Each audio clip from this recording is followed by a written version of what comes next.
So let me tell you about something I just realized. And I'm completely exhausted. But, okay, so I'm a researcher that has studied sociosexual ecologies, okay? But you can't talk about that without talking about violence. And here's an angle that has put a million wrenches into what I've learned about that. So I'm a late in life realized not just queer and autistic person, but also a late in life reclaiming Roma person, okay? For anyone that doesn't know, Roma people are internationally hated. 70% of my population was eliminated in the Holocaust. We were enslaved for 500 years, since the 14th century until 1850s, a decade before enslavement in the US ended. No one fucking talks about that, okay? So I'm learning all of this at the age of 33, after like putting the two and two together, that my ancestry is Roma. We didn't get to the US until early 1900s. My ancestors assimilated into whiteness because they didn't have any fucking choice because we were getting eliminated internationally. They escaped from what was Austria-Hungary, which is eventually called Czechoslovakia and is now divided. Anyway, the point is that I am now processing the intergenerational trauma of realizing all of this about myself and recognizing the fact that reading a book, let me grab the book. This is the book I'm reading. It's called We Are the Romani People. It's by Ian Hancock. Here's a quote from it that really, really, really, really adds context to my life.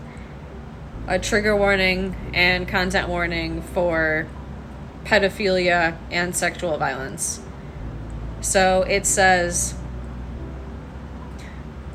one English visitor to Jamaica in the 1790s described seeing, and this is a quote, many gypsies subject from the age of 11 to 30 to the prostitution and lust of overseers, bookkeepers, N-words, but like the color one. You know what I'm saying? Obviously, fucking racist anyway.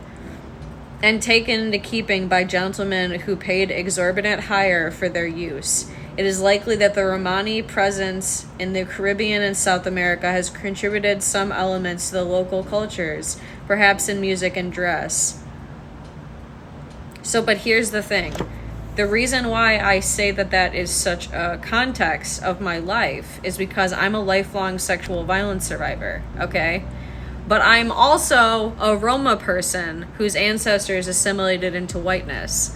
So now I'm recognizing that there is a significant possibility, if not an inevitability, that my ancestors have lived unrelenting sexual violence in a way that I couldn't possibly have begun to grasp until finally reading this book and learning about my ancestry that was lost, and learning that to this day, the Roma haven't received reparations for the 500 years of enslavement that we endured in Romania. That's fucking ridiculous. That is an unbelievable thing to be processing at the age of 33. After everything else that I've already had to reprocess in writing my memoirs, that is unbelievable. That is, and nobody fucking even talks about us. Nobody mentions us in the United States. So my ancestry escaped this area because they would have been eliminated. And the best thing that they could have possibly done to survive is assimilate into the terrorism that is whiteness. 100 years ago. Not even 100 years ago for my ancestry. That's fucking ridiculous. That's what discrimination does. It puts people into absolutely impossible positions where they're experiencing and inflicting all types of violence, and it puts all of us into an impossible position in our own unique way, and it's so fucked up. We all deserve better than this shit.